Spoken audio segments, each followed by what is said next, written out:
ابھی جدائی کے لمحے اور باقی تھے۔ حضرت سلمان فارسی رضی اللہ تعالیٰ عنہ فرماتے مدینے کے قریب لے جا کے ام القریٰ ایک بستی تھی، انہوں نے میرے ساتھ دھوکہ کیا، جو لے جانے والے تھے وہ یہودی تھے، انہیں مجھے وہاں جا کے بیچ دیا۔ میں شہزادہ ناز و نام میں پلا، وہ مجھے مارتے، مجھ سے کام لیتے، کہتے میں وہاں کئی سال رہا اور کہتا یا اللہ میں مار کھانے کو تیار ہوں پر مدینہ تو آ جائے گا، حضور کا شہر تو نصیب ہو جائے گا۔ حضرت جناب سلمان فارسی کہتے ہیں اس یہودی کا چچا بیٹا، اس کا چچا زاد بھائی، اس کا کزن بنو قریظہ یہودیوں کے محلے سے آیا، مجھے اس نے کام کاج کرتے دیکھا، کھیتی باڑی کرتے دیکھا تو کہنے لگا توجہ ہے آپ کی، جاگ رہے ہیں آپ لوگ، میری بات کی سمجھ آ رہی ہے؟ کہتے ہیں کہنے لگا غلام بیچو گے مجھے دے دو، کہتے ہیں اس نے کہا کہ 4 دینار نفع دے تو لینے، کہتے ہیں اس نے 4 دینار نفع لیا اور مجھے باندھ لیا اونٹ کی پشت پہ، ہاتھ میرے باندھ لیے، پیر باندھ لیے، میں رونے لگا، میں تڑپنے لگا۔ کہتے ہیں اچانک بنو قریظہ مدینے کا ایک محلہ تھا، یہاں یہودی رہتے تھے، کہتے ہیں وہاں کا وہ رہنے والا شخص، اچانک میری آنکھ کھلی تو ٹھنڈی ٹھنڈی ہوائیں، اچانک میں نے آنکھیں کھولی تو کھجوروں کے لمبے چوڑے درخت، فرمایا میں نے دیکھا تو پہاڑیاں بھی معطر سی، فضائیں بھی کرم کرم والی، عطا ہی عطا۔ کہتے ہیں 2 آنسو گرے اور میں ہنس پڑا، آنکھوں میں آنسو، لبوں پہ مسکراہٹ۔ حضرت سلمان فارسی رضی اللہ تعالیٰ عنہ کہتے ہیں میں کہنے لگا تجھے کیا ہوا؟ سارے رستے تو بہت تھا، اب کیا ہوا؟ میں نے کہا میری تھکاوٹیں اتر گئی ہیں، میری ریاضتوں کا ثواب مل گیا، میری عبادتوں کا اجر وَلَهُمْ أَجْرُهُمْ إِن تَرَبِّهِمْ وَلَا خَوْفٌ عَلَيْهِمْ وَلَا هُمْ يَحْزَنُونَ، مجھے وہ مراد مل گیا۔ کہتے ہیں اس نے مجھے وہاں رکھا، کام کاج کرانے لگا، وقت گزرتا گیا، ایک دن کھجوروں اوپر چڑھ کے میں کھجوریں توڑ رہا تھا، مست تھا، تھوڑی تھوڑی عربی میں نے سیکھ لی، ہلکی پھلکی باتیں سمجھنے لگا، جواب دینے لگا، فارسی نسل تھا۔ کہتے ہیں میں کھجوریں توڑ رہا تھا، میرے مالک کا بھائی دوڑا آیا، توجہ ہے آپ کی، آیا آگے کہنے لگا بھائی پتہ تجھے کیا ہوا؟ پتہ؟ کہتے میں نے کوئی توجہ نہیں دی، یہ روز ایسی باتیں، پتہ تانا خبر کیا ہے؟ کیا ہوا؟ کہنے لگے وہ جس نے دعویٰ کیا تھا نا نبوت کا وہ مدینے آ گیا ہے، وہ جنہوں نے دعویٰ کیا تھا نا نبوت کا وہ مدینے آ گئے ہیں۔ حضرت سلمان فارسی کہتے ہیں جو کھجورے میں توڑ رہا تھا وہ میرے ہاتھ سے گر گئے، یوں لگا کہ جیسے کسی نے آ کے کہا ہو کہ چل تجھے حضور نے بلایا ہے۔ فرماتے میرے ہاتھ کانپنے لگے، وہ کہنے لگا کدھر ہے میں؟ کہنے لگا وہ وادی قبا ہے نا، آج بھی جا کے کوئی دیکھے قبا کا ماحول، آج بھی جا کے کوئی دیکھے قبا کا ماحول۔ طلع البدر علینا کی صدا آتی ہے، طلع البدر علینا کی صدا، کہ ہم ہیں بچیاں نجار کے، وہ ننھی بچیاں جو بیٹھ کر وہاں دف بجاتی تھی، رسول پاک کی جانب اشارے کر کے گاتی تھی کہ ہم ہیں بچیاں نجار کے عالی گھرانے کی، خوشی ہے آمنہ کے لال کے تشریف لانے، ہم ہیں بچیاں نجار کے عالی گھرانے کی، خوشی ہے آمنہ کے لال کے تشریف لانے کی۔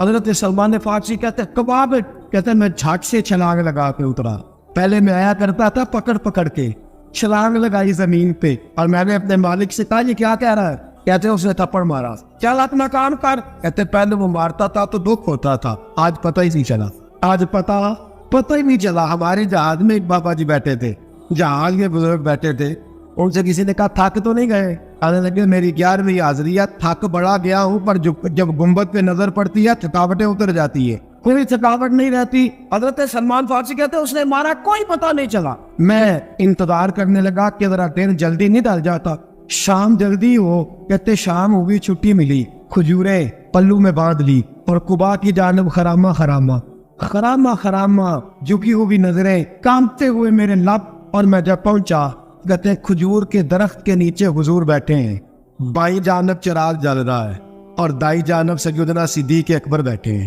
فرماتے میں پہنچا، پہلی نظر حضور کے چہرے پہ، جھکی ہوئی نظریں، نور سے زیادہ روشنی یہاں سے چھن رہی ہے۔ فرماتے لگتا ہے چاند بھی شرما کے پیچھے ہٹ رہا ہے، سادہ سا لباس، خوشبو نے آگے بڑھ کے استقبال کیا۔ فرماتے یوں نظر پڑی تو یوں لگا جیسے یہ تو مجھے صدیوں سے جانتے ہیں، صدیوں سے کون فاجا کون ہے جی کال دی گال لے اسا پنگوں پریت رلائی۔ فرمایا لگا یہ پہلے سے جانتے۔ فرماتے حضور نے مسکرا کے فرمایا آئیے آئیے اتنے جملے فرماتے میں بیٹھ گیا، کھجوریں نکال کے دی اور میں نے کہا حضور صدقے کی ہیں۔ فرماتے ہیں چونکہ نشانیاں بتائی تھی نا، 2 نشانیاں یہ تھی کہ صدقہ نہیں کھائیں گے، دوسری نشانی تحفہ لے لیں گے، تیسری نشانی کے کمر کے پیچھے مہر نبوت ہوگی۔ حضرت سلمان فارسی رضی اللہ تعالیٰ عنہ فرماتے نبی کریم صلی اللہ علیہ وسلم کے سامنے آیا، کھجوریں پیش کی، کہ حضور صدقے کی ہیں۔ حضور نے میری طرف دیکھا تو مسکرائے اور بڑا کھل کے مسکرائے۔ فرمایا ابو بکر لوگوں میں بانٹ دو۔ فرماتے چہرہ میری طرف ہے، باتیں ابو بکر سے ہو رہی ہیں۔ سمجھایا تو مجھے جا رہا ہے نا، کہ ابو بکر لوگوں میں تمہیں پتا بھی ہے میں صدقہ نہیں لیتا۔ کہتے ہیں ایک نشانی پوری ہو گئی، دودھ کا پیالہ آیا، ایک گھونٹ مصطفیٰ نے لگایا، باقی سارا ہی مجھے عطا فرما دیا۔ باتیں موجیں لگ گئی، میری موجیں ہی لگ گئی۔ ساری رات تو نیند نہیں آئی لذت میں، اور اگلا سارا دن نیند نہیں آئی شام کے انتظار میں۔ کہتے ہیں پھر شام ہوئی، پھر پلوں میں کھجوریں باندھی، پھر خرامہ خرامہ چل پڑا۔ فرماتے ہیں سارے مل مل کے جا چکے ہیں، پتہ نہیں حضور کس کا انتظار کر رہے ہیں۔ سارے جا چکے، شام ہو گئی، میں پہنچا، بیٹھا سامنے، میرے مصطفیٰ نے دیکھا، فرمایا آئیے۔ میں نے کھجوریں کھولی، نکالی، میں نے کہا حضور تحفہ ہے۔ فرماتے ہیں حضور کھول کے مسکرائے، گویا حضور میری سوال کا جواب دے رہے ہوں کہ مجھے پتا ہے تو کیا کر رہا۔ کھول کے مسکرائے، کھجور نکالی، کھائی، دوسری بھی کھائی، تیسری بھی کھائی۔ فرماتے ہیں مجھے یاد نہیں 10 کھائی کہ 11 کھائی۔ میرا لایا تحفہ حضور نے استعمال فرمایا۔ فرماتے ہیں میرا جی نہ کرے آنے کو، دل نہ کرے، لیکن مجبوری تھی، غلام تھا، لوٹ آیا واپس۔ اگلے دن حضور آ گئے جہاں آج مسجد نبوی ہے، جنت البقیع جہاں قبرستان ہے، وہاں حضور بیٹھتے ہیں۔ فرماتے ہیں میں شام کو چلا تو دل میں خیال آیا مہر نبوت کیسے دیکھوں گا، 2 نشانیاں تو پوری ہو گئی، تیسری کیا ہے؟ سارے بولے۔ فرماتے ہیں وہ ہے 2 کندھوں کے درمیان، کیسے جرأت کروں گا کہ حضور دکھائیں، کیسے کہوں گا کہ سوریا مہر دیکھنی ہے۔ کہتے پھر دعائیں کرنے لگا دل ہی دل میں، یا اللہ ہوا چلا دے، دل ہی دل میں نا ہوا چلا دے مولا، اور حضور کی قمیض مبارک کٹ جائے میں مور دیکھ لوں۔ کبھی دل میں خیال آیا کوئی صحابی آ کے کہے حضور کمر کو ہاتھ لگانے کو دل کرتا ہے۔ کبھی خیال آیا کہ حضور خارش کرنے کے لیے ذرا دستے مبارک پیچھے کرے، کوئی تو بات بنے۔ فرماتے سارے رستے میں منصوبہ بندی کرتے آیا، لیکن کیا خبر تھی مجھے کہ ساری باتیں تو مصطفیٰ کے پاس پہلے سے موجود ہوتی ہیں۔ فرماتے ہیں میں گیا، توجہ ہے ساتھیوں، کہتے میں گیا حضور کے سامنے بیٹھنے لگا، حضور نے فرمایا سلمان پیچھے آ، یہ تیری جگہ نہیں، تو پیچھے آ۔ فرماتے میں وہاں سے اٹھا پیچھے گیا، جیسے ہی میں پیچھے گیا حضور نے قمیض پکڑی، مہر نبوت اٹھائی، میں نے کھول کے دیکھا، کھول کے چوما، کھول کے پیار کیا۔ پھر حضور نے بازو تھاما، فرمایا بس بھی کر۔ فرمایا نبی کریم کے قدموں میں سر رکھا اور میں پھوٹ پھوٹ کے رویا۔ میں نے کہا سونیا میری حیات کا افسانہ پوچھنے والوں، کہیں کہیں سے یہ قصہ پڑا ہوا جائے گا۔ سونیا میں اصفہان سے چلا تو شام آیا، آقا میں شام سے چلا تو موصل پہنچا، موصل سے نصیبان آیا، وہاں سے میں تموریہ آیا۔ حضور پھر میں بکا، میں نے کسی کے جانوروں کو چارہ ڈالا، کسی کے گھر میں صفائی کری، کسی کے جوتے صاف کیے، کسی کے کپڑے دھوئے، بیک بیک کے آیا ہوں، بیک بیک کے پہنچا ہوں، مجھے جم کے قدم چومنے دے حضور، مجھے آج جی بھر کے زیارتیں کرنے دے۔ فرماتے حضور نے اٹھایا اور جب میرے رسول نے میرا ماتھا چوما، حضور نے جب میری پیشانی پہ بوسہ دیا تو فرماتے ہیں پھر میں نے پڑھا کلمہ لا الہ الا اللہ محمد رسول اللہ صلی اللہ۔ فرماتا پھر میں جانوں اور حضور لوگوں کی چیخیں نکل گئیں، لوگ رو پڑے۔ ایک بزرگ اٹھے کہنے لگے عمر جب سے سلمان آیا ہے یتیم بچیوں نے کہنا شروع کر دیا ہے کوئی ہمیں یتیم نہ کہے، جب سے سلمان آیا ہے بھوکوں نے کہنا شروع کر دیا ہے کوئی ہمیں بھوکا نہ کہے، جب سے سلمان آیا ہے بے آسرا لوگوں نے کہنا شروع کر دیا ہے اب ہمارے پاس بہت بڑا آسرا ہے، جب سے سلمان آیا ہے بے گھروں کو گھر مل گئے ہیں۔ کہا وہ لاچار بیمار جن کے قریب کوئی نہیں جاتا تھا سلمان انہیں پاس بٹھا لیتا ہے، خدا را ہمارا گورنر نہ بدلیے گا۔ حضرت سلمان فارسی کھڑے ہو گئے، کہنے لگے میں بوڑھا ہو گیا ہوں، اب میرے اندر طاقتیں نہیں رہی، خدا را کبھی ایسا ہوا ہے کوئی حکمران جائے تو لوگ روئے، رو رو کے لوگوں نے کہا خدا را ہمارا گورنر نہ بدلا جائے۔ حضرت عثمان نے کہا مجھے معاف کر دو، میں ایسے آدمی کا نام پیش کرتا ہوں جو مجھ سے بھی بہتر ہے۔ کون؟ کہا میں حضرت سعد بن ابی وقاص کا نام گورنر کے لیے پیش کرتا ہوں۔ حضرت اب وہ لوگ پتہ کیا کہنے لگے، مدائن کے کہنے لگے جی بالکل ٹھیک ہے، ہمیں وہ گورنر منظور ہے، پر ہماری ایک شرط ہے، ہم ان کی گورنری تب قبول کریں گے جب آپ مستقل رہائش مدائن میں رکھیں گے، ہم آپ کو یہاں رہنے نہیں دیں گے، آپ کو وہیں رہنا پڑے گا۔ اتنی محبتیں، اتنا پیار۔ حضرت سلمان نے کہا نہیں، میں تو آخری وقت مصطفیٰ کے مدینے میں گزاروں گا، میں تو حضور کے شہر مقدس میں اپنا وقت گزاروں گا، میں نہیں جاؤں گا۔ وہ لوگ اتنا روئے کہ حضرت فاروق اعظم بھی رو پڑے۔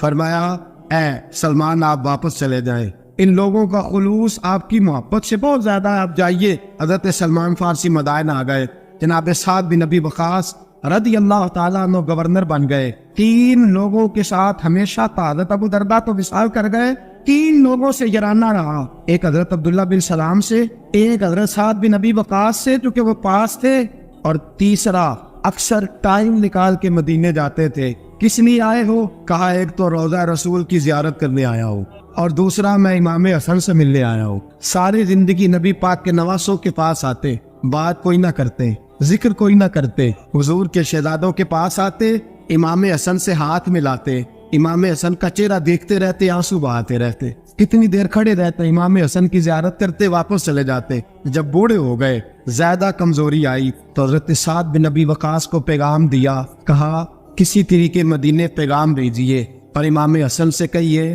میں آپ کے نانا کا نوکر ہوں، طاقت نہیں رہی اب چل کے مدینے آ سکوں، عمر مجھے پابند کر گئے تھے کہ میں نے، حضرت عثمان کا دور آ گیا کہ میں نے اب مدائن میں وقت گزارنا ہے، اگر ہو سکے تو آخری بار ایک بار مجھے آ کے مل تو جائے۔ امام حسن آتے ہیں تو مجھے لگتا ہے جلوہ مصطفیٰ کی زیارت ہو گئی ہے۔ حضرت سعد بن ابی وقاص نے پیغام بھیجا، امام حسن وہاں سے چلے، مدائن آئے۔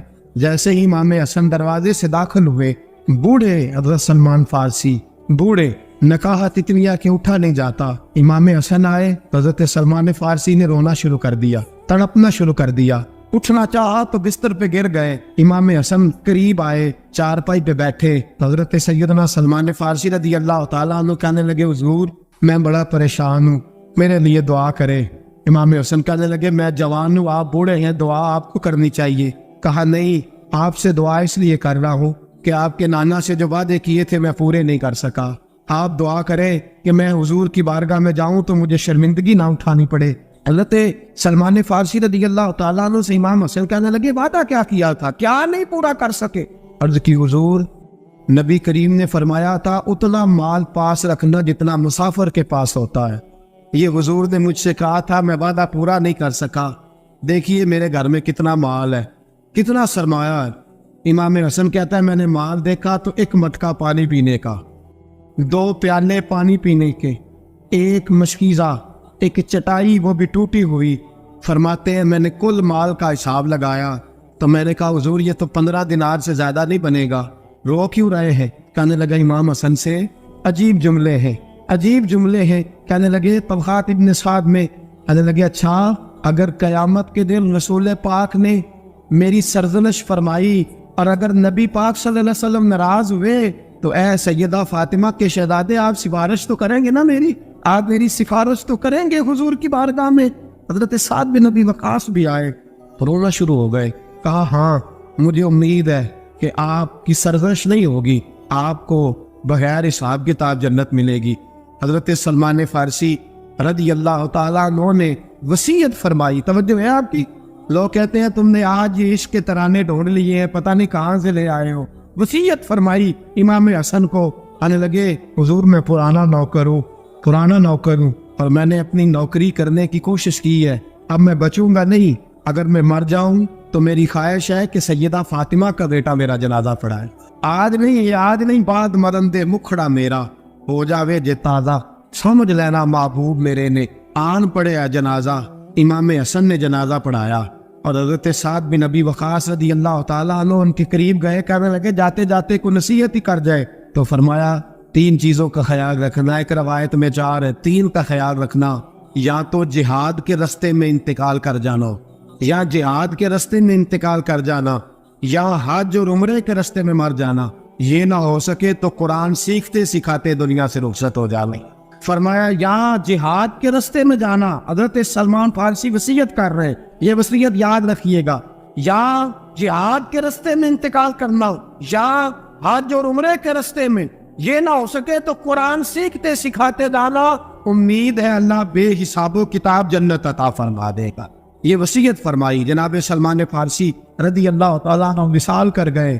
عجیب سناٹا ہے، مدینے سے نور کی جماعت آ رہی ہے جنازہ پڑھنے، نور کی جماعت آ رہی ہے، نور کی۔ حضرت عثمان غنی خود چل کے جنازے میں شریک ہوئے، اور صحابہ کہتے ہیں سفید داڑھی حضرت عثمان کی، امام حسن کے پیچھے نماز جنازہ پڑھا، اور پڑھ کے پھر ان کی میت کے قریب حضرت عثمان غنی گئے۔ پہلے تو صبر کا پہاڑ تھے، اور جب قریب گئے اور جا کر کے ماتھا چوما، اور پھر جب سیدنا عثمان غنی اٹھے تو مقدس داڑھی سے آنسو گرنے لگے، کہنے لگے سلمان میں نے اپنی آنکھوں سے مصطفیٰ کو تیرا ماتھا چومتے دیکھا ہے، سلمان میں نے اپنی آنکھوں سے حضور کو تجھ سے پیار کرتے دیکھا ہے۔ فرمایا لوگوں آج سلمان رخصت نہیں ہوا، ہم سے علم رخصت ہوا ہے، حکمت رخصت ہوئی ہے، حضور کا محبوب رخصت ہوا ہے۔ حضرت سلمان فارسی رضی اللہ تعالیٰ عنہ کا وصال کے بعد ایک دن وصال سے پہلے حضرت عبداللہ ابن سلام سے کہنے لگے جو ہم دو دوستوں میں سے پہلے جائے گا واپس آ کے حال بتائے گا۔ حضرت عبداللہ ابن سلام کہنے لگے واپسی کی اجازت ملے گی؟ کہا ہاں، جو اللہ کے نافرمان ہوں گے ان کی روحیں قید ہوں گی، جو اللہ کے فرما بردار ہوں گے جہاں چاہیں گے جائیں آئیں گے۔ حضرت سلمان فارسی وصال کر گئے، جناب عبداللہ ابن سلام کو ملے، فرمایا بتائیے خدا نے آپ کے ساتھ کیا سلوک کیا؟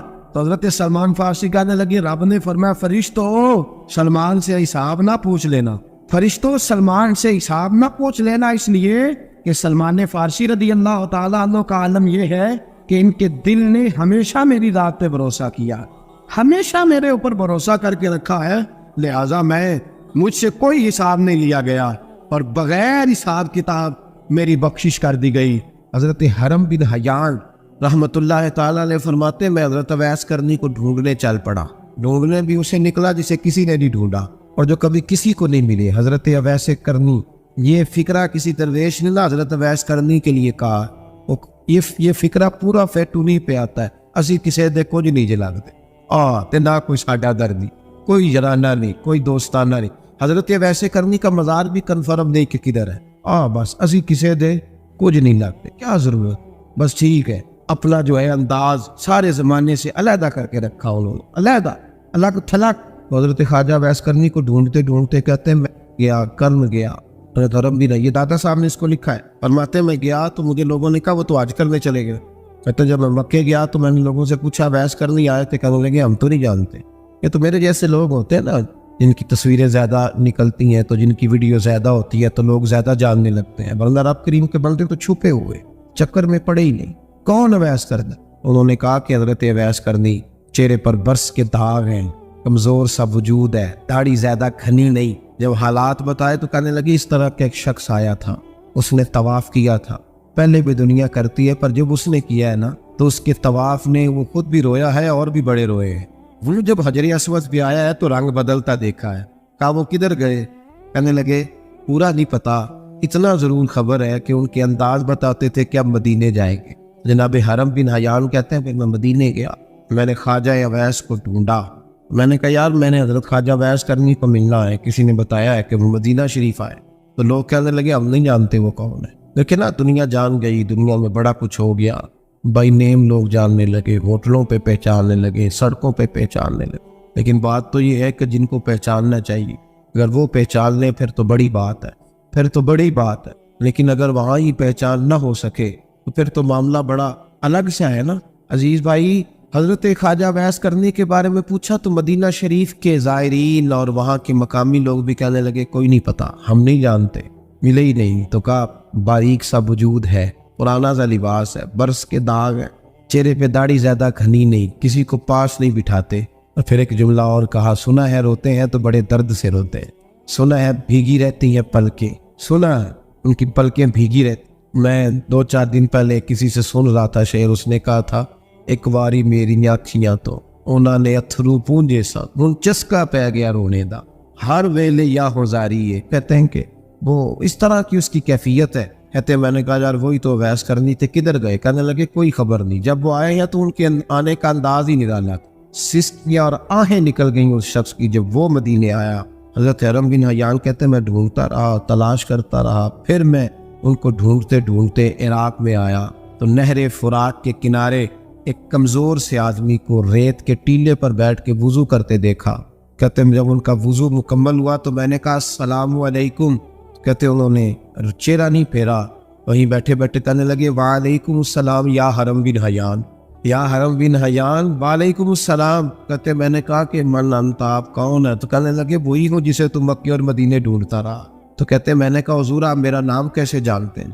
بڑا خوبصورت جملہ ہے، اللہ کرے آپ کو یہ یاد رہے، سبق کبھی نہ بھول، یہ سبق کبھی نہ۔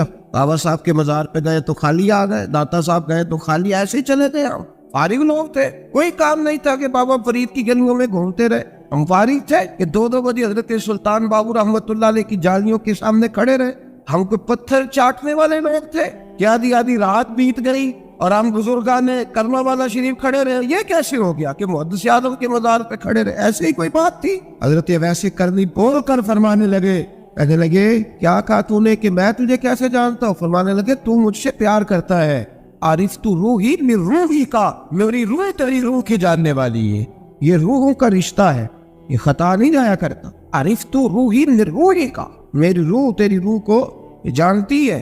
یہ کیسے ہو گیا؟ کوئی ایسے لوگ تھے، تو اتنی جگہ مجھے تلاش کر آیا اور میں تجھے جانوں نہ؟ یہ کیسے ہو سکتا ہے؟ یہ کیسے ممکن ہے؟ تو ڈھونڈتا رہا گلی گلی اور میں کہوں کہ میں تجھے جانتا نہیں؟ فرمایا حرم بن حیان میں، ہاں میں دعا کرتا ہوں اللہ کی بارگاہ میں کہ رب کریم مجھے اور تجھے جنت میں اکٹھا کر دے۔ کہتے ہیں جب انہوں نے یہ دعا کی تو وہ چل پڑے۔ میں نے کہا حضور کہاں جا رہے ہیں؟ فرمانے لگے میرا پیچھا نہ کرنا، میں کسی اور منزل کا مسافر ہوں، اور جس رستے میں چل رہا ہوں نا ان منزلوں پہ ساتھ نہیں کسی کو لیا جاتا، یہ میری اپنی ذاتی منزل ہے، اس پہ پاؤں پہ چھالے ذرا سخت ہوتے ہیں، ہر آدمی کا کام نہیں یہاں چلنا، تو مجھے تنہا رہنے دے اور مجھے اپنی مرضی سے چلنے دے۔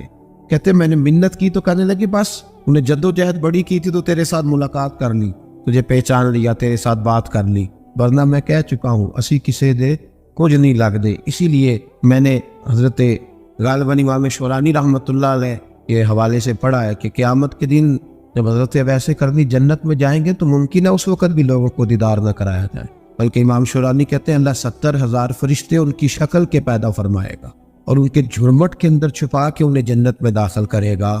ملاقات کس سے ہوگی؟